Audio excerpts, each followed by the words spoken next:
अगर आप कीमोथेरेपी बर्दाश्त नहीं कर पाए तो क्या होता है, आइए डिस्कस करते हैं। हेलो फ्रेंड्स, मेरा नाम डॉक्टर प्रवीण कुमार है। मैं कैंसर सर्जन हूँ। डाइजेस्टिव सिस्टम कैंसर्स और गायनेकोलॉजिकल कैंसर्स मेरा स्पेशलिटी है। दोस्तों, हमने कीमोथेरेपी के ऊपर काफ़ी सारे टॉपिक्स को लेकर डिस्कशन किया है। मैं आशा करता हूं कि आप हमारे चैनल को सब्सक्राइब करेंगे और ये सारे जो डिस्कशंस हैं इनको देखेंगे, जिनसे आपका नॉलेज कीमोथेरेपी के ऊपर ज़रूर बढ़ जाएगा। दोस्तों, ऐसा ही एक इम्पॉर्टेंट टॉपिक है कीमोथेरेपी में, वो है कि क्या होता है अगर पेशेंट कीमोथेरेपी बर्दाश्त नहीं कर सकता है। तो जैसे मैंने बताया, पहले भी हमने ये डिस्कस किया है, जब भी कोई कीमोथेरेपी का प्लानिंग होता है तो काफ़ी सारे चीज़ों को नज़र में रख के प्लानिंग होता है। जैसे पेशेंट का ओवरऑल हेल्थ है, पेशेंट के पहले कोई रिस्क फैक्टर्स हैं क्या, जैसे कि हार्ट का कंडीशन या कोई किडनी का प्रॉब्लम या लिवर का प्रॉब्लम, माल न्यूट्रिशन, ये सब देखा जाता है। हाइट वेट मेजर करके एक डोसेज बनाया जाता है। ये कीमोथेरेपी का जो डोजिंग है, जो कीमोथेरेपी के जो ड्रग्स का डोजिंग है, ये स्टैंडर्ड तरीके से बहुत अलग है। जैसे कि अगर समझ लीजिए किसी को बुखार है या किसी को बदन दर्द हो रहा है, तो कई बार होता है कि एडल्ट्स में जो पेन किलर मेडिकेशंस है या बुखार के लिए दवाई जैसे पैरासीटामोल है, लगभग हम एक ही डोज में चला सकते हैं।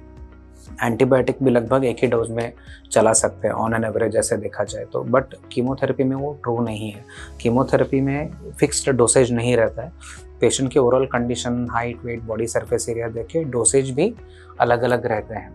तो कई बार पेशेंट्स में और फैमिलीज़ में एक इम्प्रेशन रहता है कि सबको एक ही तरह का डोज दे रहे हैं या सबको हैवी कीमोथेरेपी दे रहे हैं या सबको एक ही टाइप का कीमोथेरेपी दे रहे हैं। ये सब जो इम्प्रेशंस हैं आपके पेशेंट्स के मन में जो रहते हैं, ये सब गलत रहते हैं। तो हर एक कीमोथेरेपी जो है बहुत ही स्पेसिफिकली आपके लिए डिज़ाइन किया जाता है और ये डिसीजन के पीछे काफ़ी सारा रिसर्च का एविडेंस भी रहता है, जहाँ पे हमने देखा रहता है कि मेजॉरिटी ऑफ पेशेंट्स, मतलब ज़्यादा से ज़्यादा पेशेंट में ये अच्छे से मैनेज हो सकता है जब बाकी सारे फैक्टर्स को भी हम कंसिडर करें तो।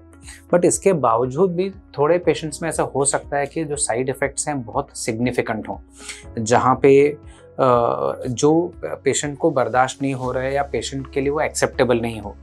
तो यहाँ पे भी दोस्तों कैसा है कि कीमोथेरेपी के दौरान कांस्टेंट मॉनिटरिंग होता है और जो टॉक्सिसिटी या साइड इफ़ेक्ट्स है ना, इनको भी ग्रेड किया जाता है कि ग्रेड 1 का प्रॉब्लम है, ग्रेड 2 का कॉम्प्लिकेशन है, ग्रेड 3 का है, ग्रेड 4 का है। तो वहाँ पे भी हमारे ऑलरेडी फिक्स्ड बैरियर्स रहते हैं कि अगर कोई ग्रेड 3 कॉम्प्लिकेशन हो रहा है तो आपको वो वाला ड्रग बंद करना है, या किसी को ग्रेड 1 हो रहा है तो हम थोड़ा उसको कंटिन्यू रखने का कंसिडर करें या थोड़ा डोज मॉडिफिकेशन करें। ये सब चीज़ें ऑलरेडी सेट रहते हैं। बट इसके बावजूद भी समझ लीजिए कि किसी को बर्दाश्त ही नहीं हो रहा है, ठीक है, मतलब सीवियर टाइप का साइड इफेक्ट हो रहा है, तो तब क्या किया जाता है। तो इसमें 2-3 ऑप्शंस आते हैं। तो एक तो है कि पहला कि डोज रिडक्शन, मतलब जो डोज में कीमोथेरेपी चल रहा था, जिस कीमोथेरेपी के एजेंट से ये साइड इफेक्ट हुआ है, उसका डोज कम करना, ये वो पहला सोल्यूशन रहता है। देन सेकेंड रहता है कि वो कीमोथेरेपी के दवाई को पूरा ही बंद कर दें, मतलब वो ड्रग को हम पूरा ही निकाल दें कीमोथेरेपी के शेड्यूल में से। थर्ड ऑप्शन रहता है कि पूरा कीमोथेरेपी ही बंद करें और उसके बाद पेशेंट को क्या करें कि थोड़ा टाइम दें रिकवर होने के लिए। उसके बाद शायद हो सकता है थोड़ा कंडीशन इंप्रूव होने के बाद वापस वही कीमोथेरेपी चालू करें रेड्यूस्ड डोज में, या वो जो दवाई जिससे प्रॉब्लम हो रहा है तो उसको निकाल के कंटिन्यू करें। ऐसे ये तीसरा ऑप्शन बनता है। चौथा ऑप्शन है थोड़े पेशेंट्स में जहाँ पे क्या है वो ये तीनों ऑप्शंस भी काम नहीं करेंगे, मतलब डोज रिडक्शन भी काम नहीं करेगा या रिमूवल ऑफ दैट ड्रग, मतलब वो भी काम नहीं करेगा। स्टॉपेज ऑफ कीमोथेरेपी में भी कंसिडर्ड रिस्कियर के, जहाँ पे ट्यूमर प्रोग्रेशन या ट्यूमर बढ़ने का भी रिस्क माना जाता है। तो ऐसे सिचुएशन में क्या होता है ना, एडिक्वेट गैप के बाद कई बार जो नेक्स्ट ट्रीटमेंट प्लान है, सपोज ये ऑपरेबल कैंसर था और हमने बीमारी को घटाने के लिए और माइक्रोमेटास्टेसिस कम करने के लिए हमने कीमोथेरेपी चालू किया था, तो इस दौरान में हम क्योंकि जो ट्यूमर था ऑलरेडी ऑपरेबल था, तो अगर कीमोथेरेपी से साइड इफेक्ट हो रहे हैं तो हम क्या करते हैं, कीमोथेरेपी को स्टॉप करके पेशेंट को थोड़ा रिकवरी का टाइम देके डायरेक्टली हम सर्जरी के लिए कंसिडर कर सकते हैं। सपोज अगर सर्जिकल ऑप्शंस नहीं थे तो पेशेंट रेडिएशन के ऊपर जा सकता है। जो है ना, एक 3-4 ऑप्शन है दोस्तों, like dose reduction, changing, stopping the chemotherapy, और stopping that one particular chemotherapeutic agent, या नहीं तो डायरेक्टली नेक्स्ट ट्रीटमेंट पे जाना। 5th ऑप्शन रहेगा कि हम जो दवाई को चेंज कर दें, मतलब हम जो साइड इफेक्ट आ रहा है वो दवाई को छोड़ दे और उसके जगह पे जो नेक्स्ट ऑप्शन है हम उसको कंसिडर करें। ये मतलब बनता है जब एडवांस्ड ट्यूमर है जहाँ पे ऑपरेशन पॉसिबल नहीं है या ये इनऑपरेबल है करके माना गया है, तब ये होता है कि हम नेक्स्ट एजेंट, वो पुराने वाला जो साइड इफेक्ट वाला कीमोथेरेपी ड्रग को छोड़ के नेक्स्ट एजेंट को हम कंसिडर करें। तो कई बार ऐसे भी होता है दोस्तों कि हमें फेयर आइडिया रहता है कि साइड इफ़ेक्ट हो सकते हैं या पेशेंट टॉलरेंस पेशेंट का बहुत ही कम है या पेशेंट बहुत वीक है, तब हम क्या करते हैं कि सिंगल एजेंट, मतलब कम से कम कीमोथेरेपी और कम से कम डोज में कई बार चालू करना पड़ता है। तो हम देखते हैं कि पेशेंट को साइड इफ़ेक्ट नहीं है और पेशेंट का अच्छा रिस्पॉन्स आ रहा है, उसके बाद डोज बढ़ा सकते हैं या और एडिशनल कीमोथेरेपी के दवाई हम ऐड कर सकते हैं। कई बार ये होता है स्टमक के कैंसर में जहाँ पे खाना पीना नहीं चल रहा है और क्योंकि माल नरिशमेंट है तो इसके लिए पेशेंट शायद एग्रेसिव कीमोथेरेपी ना झेल पाए, तो हम छोटे डोज में या सिंगल एजेंट या डबल एजेंट के साथ चालू करके बाद में जाके मोर कीमोथेरेपी ऐड कर सकते हैं, नेक्स्ट जो 3rd साइकिल है या 4th साइकिल है ऐसे।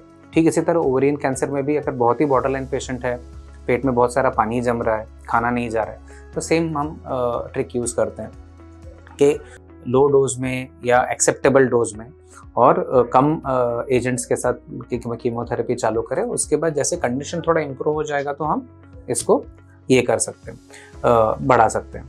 But at the same time हमें ये भी देखना है कई बार के साइड इफ़ेक्ट जो हो रहा है कीमोथेरेपी के साथ, इसके साथ और कोई भी फैक्टर्स हैं क्या। तो पेशेंट को जो दूसरे दवाई दिए गए थे वॉमिटिंग रोकने के लिए या वीकनेस के लिए या बाकी कोई साइड इफ़ेक्ट के लिए, क्या ये सही से ले रहे थे, ये भी देखना ज़रूरी है।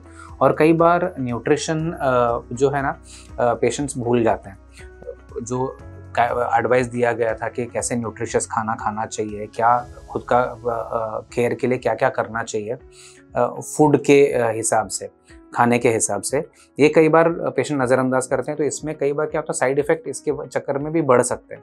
तो ये चीज़ों को भी हमें रिव्यू करना रहता है। तो ये सब कंसिडरेशन के बाद ही डिसीजन लिया जाता है कि अगर किसी पेशेंट को कीमोथेरेपी बर्दाश्त नहीं हो रहा है तो आगे क्या करना है। तो मैंने थोड़े आपके ऑप्शंस मैंने लिस्ट किए हैं, कौन सा सही रहेगा ये पेशेंट टू पेशेंट चेंज होता है, पेशेंट टू पेशेंट वेरी होता है। तो आपको जब भी ऐसे सिचुएशन आपके पास आता है तो आपको अपने ट्रीटिंग ऑन्कोलॉजिस्ट के साथ डिटेल में डिस्कस करना चाहिए कि कौन सा ऑप्शन इनके लिए सही रहेगा और उससे आपके ओवरऑल ट्रीटमेंट पे क्या इम्पैक्ट पड़ सकता है। ये टॉपिक के ऊपर आपको और भी सवाल हैं या डाउट है तो हमें डेफिनेटली कमेंट्स में लिख के बताइए। कीमोथेरेपी के ऊपर रिलेटेड काफ़ी सारे टॉपिक्स अभी भी हैं डिस्कस करने के लिए। हम आने वाले टाइम में ये सारे टॉपिक्स को लेकर इनके ऊपर डिटेल में डिस्कशन करेंगे। Thank you very much.